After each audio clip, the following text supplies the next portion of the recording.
मैं जरूरत है और सरकार साथ साहब मुझे रहने के मुझे लिए जो वार्ता मुझे की। मुझे इस बात का जवाब दे दीजिए। मैं ये समझना चाह रहा हूं कि क्या गाजीपुर क्या? में सपा और बसपा इस बार साथ चुनाव नहीं लड़ रही है? इस बार सपा अलग लड़ रही है, बसपा अलग लड़ रही है, बीजेपी अलग लड़ रही है। क्या इससे अफजाल अंसारी को नुकसान होता आप देख रहे हैं गाजीपुर में? नहीं मैं नंबर वन। नहीं मैं ये नंबर नहीं देख टू, रहा। मुख्तार अंसारी के नहीं होने की वजह से अफजाल अंसारी को नुकसान होगा या सिंपैथी वोट मिलेगा? यह भी मेरा दूसरा सवाल है। तीसरा सवाल नहीं ठीक। मैं आपसे ही करना चाहूंगा कि जो घोसी का चुनाव है, वहां अभी उपचुनाव में बीजेपी हारी है और कहा जाता है कि यह ओम प्रकाश राजभर की डायरेक्ट हार है। वहां से उनके बेटे चुनाव लड़ रहे हैं और उनके सामने राजीव राय खड़े हैं। घोसी का चुनाव, घोसी की राजनीति किस ओर जाती हुई दिखाई पड़ रही है? क्या विधानसभा चुनाव से अलग लोकसभा चुनाव की राजनीति आपको वहां पर दिखाई पड़ रही है? मैं ये तीनों सवाल का जवाब आपसे चाहूंगा। पहला सवाल जरा दोहरा देंगे प्लीज।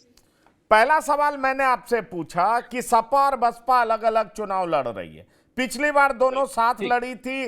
मनोज सिन्हा जैसे कद्दावर, विकास पुरुष कहे जाने वाले गाजीपुर से चुनाव हार गए थे, लेकिन इस बार दोनों अलग अलग चुनाव लड़ रहे हैं। क्या इसका फायदा पारसनाथ राय को मिलेगा?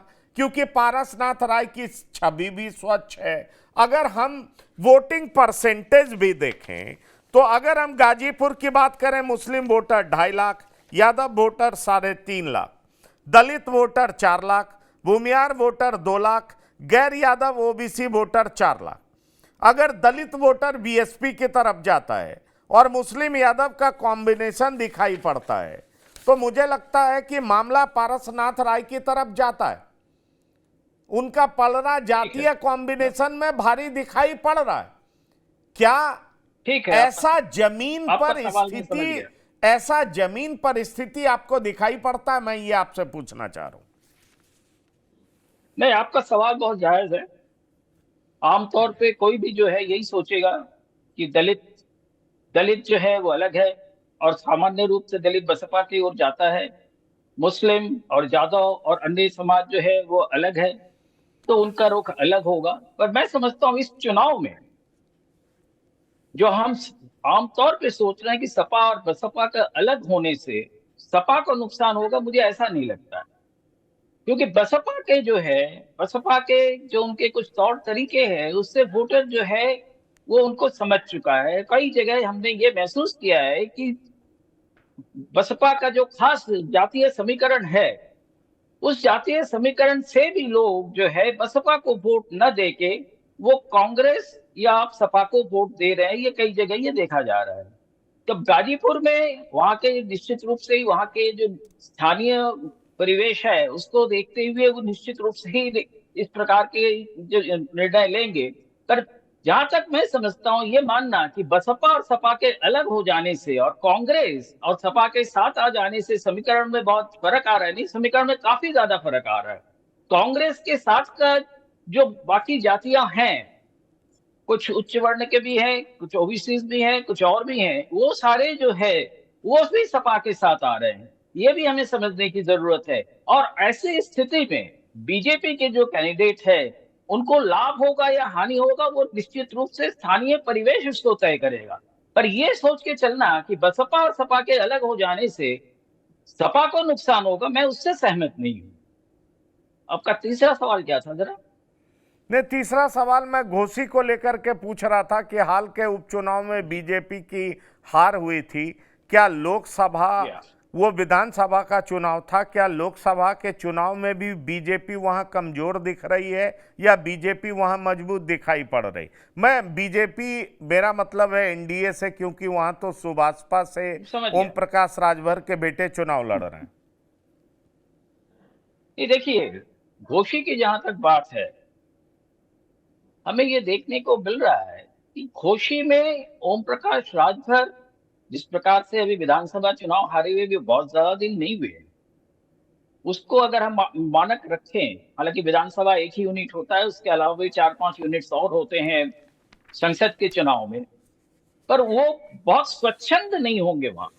क्योंकि वहां जो बाकी जो चीजें हो रही है, राष्ट्र भर की जो नीतियां हो रही हैं, और वो सारी चीजें जिस प्रकार से जाएगी, शायद बीजेपी के लिए वो सीट निकालना उतना आसान नहीं हो जितना शायद पहले हो सकता था।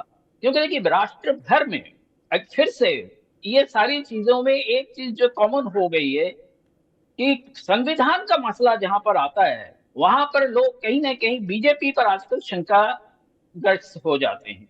तो ये शंका बीजेपी नहीं नहीं कैसे मिटा नहीं नहीं, पाएगी? पर बीजेपी को संविधान में संविधान को लेकर के बीजेपी पे सशंकित क्यों हो जाते हैं, मैं ये समझना चाहता हूं। बीजेपी नहीं, बिल्कुल मैं एक चीज मैं आपसे ये समझना चाहता हूं, मैं ये पूछना चाहता हूं, जी और चूंकि आप पत्रकार जी हैं, मैं पूछना चाहता हूं, जी बीजेपी से बता सशंकित क्यों हो जाते हैं?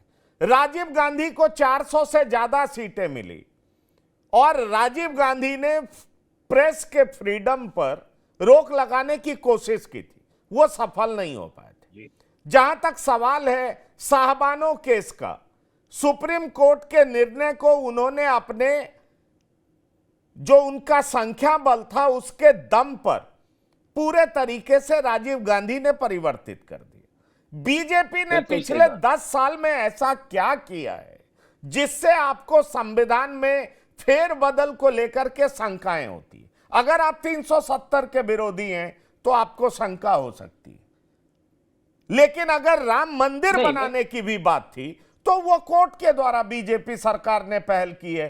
फिर शंका की वजह क्या है, ये मैं आपसे समझना चाहूंगा सरकार साहब। जी हाँ, बिल्कुल सही है। ये वो बात जो है, कई बार ये कई चीजें ऐसी होती है जो आसानी से समझ में नहीं आती है।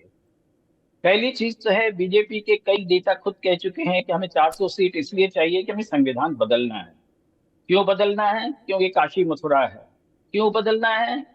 क्योंकि यूसीसी लाना है। और क्यों बदलना है? और कई चीजें इस तरह से करनी है जिससे कि एक हिंदू राष्ट्र का नाम उन्होंने नहीं लिया, शायद उस तरह का शायद कुछ कर सके। हमें हिंदू राष्ट्र करना नहीं करना एक अलग सवाल है, पर सवाल ये है कि अगर किसानों का बिल के बारे में हम देखें, जिस तरह से रुख लेके किसानों को बिल को जबरदस्ती लाया गया, और फिर जब चुनाव आया तो उसको जिस तरह से फिर विड्रॉ किया गया, तो वो मैं समझता हूं कि एक ऐसा रवैया है जिससे कि लगता है कि एक ऐसी पार्टी हो गई है जो जबरदस्ती कुछ चीजों को संसद से पास कराना चाहती है। दूसरी चीज अगर आप देख लें, यूसीसी पर कह रहे यूसीसी लेके आएंगे। हिंदू कोड बिल क्यों बना? कांग्रेस ने हिंदू कोड बिल क्यों बनाया? और इनको ये हिंदू कोड बिल बिना किसी से पूछे बनाया? नहीं। सबसे पहले ये समझने की जरूरत है कि हिंदू कोड बिल के लिए जब 1955 में उसको पारित किया गया और उसके साथ हिंदू मैरिज एक्ट और कई चीजें और पास की गई, तो उसके लिए पिछले 20 साल से 1935 से जो है उसकी तैयारी चल रही थी। पूरे हिंदू समाज में उसकी बात हो रही थी। हिंदू समाज के कई तबके ऐसे थे जो इसके खिलाफ भी थे, उसके बावजूद हिंदू सिविल कोड लाया गया। अब प्रश्न है, यूनिफॉर्म सिविल कोड क्या है? उन्होंने कहा कि हमने एक उत्तराखंड में बनाया है, उसको देख लीजिए। उसमें तो कुछ नहीं है, सिर्फ एक मैरिज एक्ट के बारे में है, और अगर आप देखें वो कहीं से यूनिफॉर्म सिविल कोड नहीं लगता है। तो इस प्रकार की अगर चीजें करना है। तीसरी चीज, भारतीय न्याय संहिता जो बनाया गया, आईपीसी को अमेंड करके जिस तरह से बनाया गया, और उसमें जो ड्रैकोनियन कई प्रोविजंस किए गए, जो पुलिस के पावर्स जिस तरह से बढ़ाए गए, अभी पुलिस को 15 दिनों तक रिमांड में रखने की जरूरत है, उसमें 3 महीने तक रख सकते हैं। इस तरह के कई और प्रोविजंस है। तो हम क्या चाहते हैं कि हम एक बहुत ज्यादा ऐसे एक राजा बना दें जो उसके हाथ बहुत मजबूत होंगे और जनता को उसकी सुनवाई नहीं कर पाएगी। तो इसलिए शंका होती है, या इसलिए जनता सशंकित है कि ये आएंगे तो इस प्रकार के परिवर्तन किए जा सकते हैं। और इस तरह के अगर परिवर्तन किए जा सकने की चिंता है, और उसके साथ आरक्षण की भी बात आ रही है, बार बार आ रही है कि आरक्षण आरक्षण से मैं सहमत हूं या आप सहमत है, उसके मतलब नहीं है। आरक्षण का एक प्रोविजन है जो B.R. अम्बेडकर साहब ने किया था, उसको समाप्त करना चाहिए नहीं करना चाहिए वो अलग प्रश्न है। नहीं उस नहीं, क्यों बना है इस पे उसके भी अलग प्रश्न है। नहीं नहीं मैं नहीं नहीं, एक सेकंड, दो बात का जवाब दे दूं। दो बात का मैं आपको जवाब देना जी चाहता हूं, फिर मैं दोनों प्रवक्ताओं के पास आना चाहूंगा। किसी पार्टी जी के जी लिए सर्वोपरि नेता कौन होता है? प्रधानमंत्री। उसके बाद कौन होते हैं? गृह मंत्री। उसके बाद कौन होते हैं? उसके राष्ट्रीय अध्यक्ष। और इनफैक्ट किसी पार्टी के लिए ठीक है। सबसे बड़ा नेता उसका राष्ट्रीय अध्यक्ष ही होता है। क्या इन तीनों लोगों ने इस तरह की कोई बात की है? मैं आपसे यह पूछता हूं, आप देखिए, जिस बाबा साहब अंबेडकर का हवाला दे रहे हैं, क्या उस बाबा साहब अंबेडकर ने धर्म के आधार पर आरक्षण देने का विरोध नहीं किया है? धर्म के आधार पर आरक्षण कहां पर दिया जा रहा है, क्या आपसे छिपा हुआ है? बंगाल में आरक्षण को खारिज किसने किया है? हाई कोर्ट ने किया है। फिर इस तरह की शंका किस बात को लेकर? जहां तक आप किसान बिल की बात करते हैं, मैं आपको जवाब दे दूं कि जहां तक आप किसान बिल की बात करते हैं, कितने राज्यों से किसानों का पार्टिसिपेशन था? और उस बिल को लेकर के जब जब अलग अलग फोरम पे डिबेट हुआ, तो मुझे लगता है कि वो बीजेपी की पहली ऐसी हार थी जो चुनाव की वजह से 2-3 राज्यों में किसानों, जो कि मोटे किसान थे, कई हजार बीघा के जोतेदार थे, उनके डर से उन्होंने लॉ विड्रॉ कर लिया। मैं आपसे पूछता हूं, क्या आपने बिहार के किसानों का विरोध देखा? आपने मध्य प्रदेश के किसानों का विरोध देखा? आपने बंगाल के किसानों का विरोध देखा? मुझे तो नहीं दिखाई पड़ा। मैं अगर है तो आप मुझे बताइए, मुझे आप इनलाइटन करिए, मैं आपसे जानना चाहूंगा। मुझे नहीं दिखा। जहां तक सवाल है, उस किसान आंदोलन के बाद राकेश टिकैत बड़े नेता थे, विधानसभा का चुनाव हुआ और पब्लिक ने बड़े मेजॉरिटी के साथ उत्तर प्रदेश में बीजेपी की सरकार बनवाई। अगर यह पैमाना है कि जनता की अदालत में जनता ने किसको चुना, तो आप हैरान हो जाएंगे कि राकेश टिकैत जिस गांव जिस बूथ से आते हैं वहां भी बीजेपी की जीत हुई। तो ये संविधान में परिवर्तन, आरक्षण छीन लेंगे, मुझे लगता है ये रेटोरिक है, इसके अलावा और कुछ नहीं। इसमें कोई दम नहीं।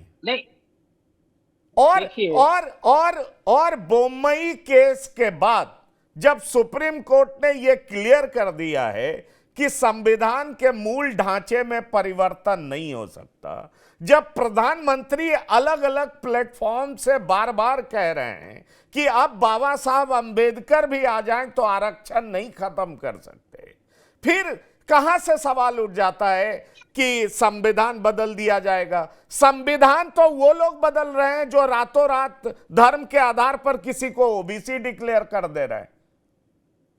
ठीक है, मैं आपका जवाब दे लूं? हाँ बिल्कुल। देखिए, ओबीसी आरक्षण की जहां बात हो रही है और जिस तबके के लिए बात हो रही है, उसको रिजर्वेशन उससे पहले गुजरात दे चुकी है। आपने शायद उसको नहीं, देखिए, मैं किसी पार्टी का प्रवक्ता नहीं हूं। जिसने भी दिया, चाहे गुजरात ने दिया हो, चाहे महाराष्ट्र ने दिया हो, क्या धर्म के आधार पर आरक्षण संविधान सम्मत है? मैं आपसे पूछना चाहता हूं। मैं यही कह रहा हूं आपको, धर्म के आधार पर आरक्षण सम्मत नहीं है, संविधान सम्मत नहीं है, पर गुजरात में वो आरक्षण पहले दिया गया। तो क्या वो सही है? चाहे गुजरात ने किया हो, चाहे मैं कोई बीजेपी का प्रवक्ता नहीं हूं, गुजरात सरकार का प्रवक्ता नहीं हूं। मैं कहूंगा ऐसा अगर बंगाल ने भी किया तो हाईकोर्ट ने उसको खारिज किया। ये आपके सामने, ये पब्लिक डोमेन में। नहीं, गुजरात में खारिज नहीं हुआ। नहीं, बंगाल में तो हुआ ना, बंगाल में तो हुआ ना, बंगाल में खारिज हुआ। पर अब अगर सुप्रीम कोर्ट में जाएंगे तो जब प्रेसिडेंस गुजरात का प्रेजेंट किया जाएगा तब उस पर बहस होगी। नहीं, देखिए, आप मुझे लगता है ये डिबेट दूसरी तरफ जा रहा है। इसमें भी प्रधानमंत्री ने क्लियर किया, मैं वही चीज बता रहा हूं, इसमें भी पीएम ने क्लियर किया है कि धर्म के आधार पर आरक्षण नहीं होगा, सोशियो इकोनॉमिक आधार पर ईडब्ल्यूएस जो हमने 10% का रिजर्वेशन दिया है, उस आधार पर आरक्षण देश के हर नागरिक को मिल सकता है जो उसके तहत आ सकते हैं। धर्म के आधार पर आरक्षण देना या रातों रात किसी धर्म विशेष के लोगों को तुरंत ओबीसी बना देना, मुझे लगता है इसको लेकर के कोर्ट ने गहरी आपत्ति बंगाल में भी दर्ज की है और जो बिल्कुल ममता दर्ज किए। बनर्जी बिफरी मैंने हैं, ये एक बड़ा मुद्दा था।